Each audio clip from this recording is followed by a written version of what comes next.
मु विद्याधर महांती ओडिशा भत्ता प्रदान संघर्ष समितिर राज्य सभापति। आज सारा विश्वर भिन्नक्षम दिवस परिप्रेक्षी रे मो भारत वर्ष रे 2 कोटी ऊर्ध्व एवं आम राज्य ओडिशा 12,44,000 सरकार 2000 रिपोर्ट अनुसार थिबा समस्त भिन्नक्षम भाई और भौणी मानकु आज पवित्र भिन्नक्षम दिवस रे विश्व भिन्नक्षम दिवस रे मु समस्त को अभिनंदन जनाऊँ।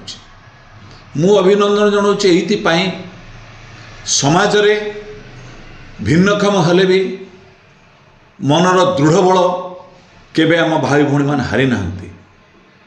तार अनुमान मु जहाँ 2000 राज्य सरकार रिपोर्ट अनुसार प्रकाश पाई 9 लाख ऊर्ध्व होती पुरुष भाई माने, 3 लाख ऊर्ध्व होती भौणी माने जो माने समाज रे चली पारु नाहंती, भल भाव शुणी पारु नाहंती, दुनिया को देखि पारु नाहंती, भल भाव दीपद कथा कही पारु नाहंती, किंतु मनरे सेमानकर जो साहस जो मनर दृढ़ता आसीची ये 1992 मसीहा डिसेम्बर 3 तारिख यूएनए जहाँ कुछ जातिसंघ आपको अनुमोदित करिथिला।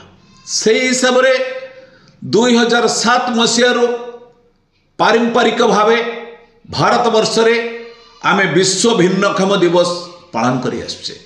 एक गर्व गौरव समस्त एकत्रित करवा आज वार्ता परिप्रेक्षी रे मु समस्त धन्यवाद दूची।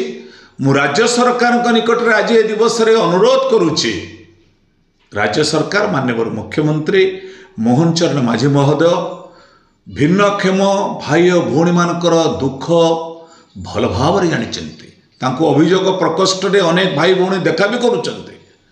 विभागीय मंत्री जड़े आईनजीवी नित्यानंद गंड साहेब वार्ता देइचंती भिन्नक्षम दिवस रे मु देखुतली आज वार्ता देइचंती। मु आनंद ताको अभिनंदन जनाऊँ, किंतु मु आशा करुच्ची माननीय मंत्री जो प्रश्न उत्तर अच्छी डिसेम्बर 6 माननीय विधायक एवं विधायक माने जो प्रश्न रखिए आपण माने से सठिक उत्तर देवे मोर आशा। जदि आज दिवस रे आज तो घोषणा कर दे तो अति उत्तम हुआ।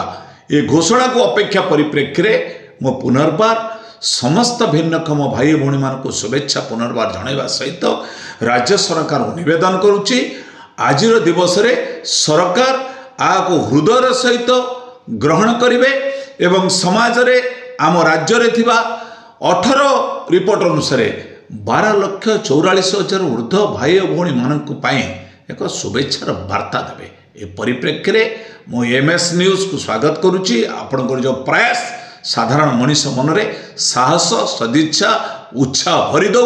राज्य सरकार एथिपाई एक विहित पदक्षेप नहीं आज भत्ता बुद्धि घोषणा करेंगे। समस्त को 3,500 घोषणा कले आम सरकार निकट रे चिर कृतज्ञता ज्ञापन करने को बाध्य।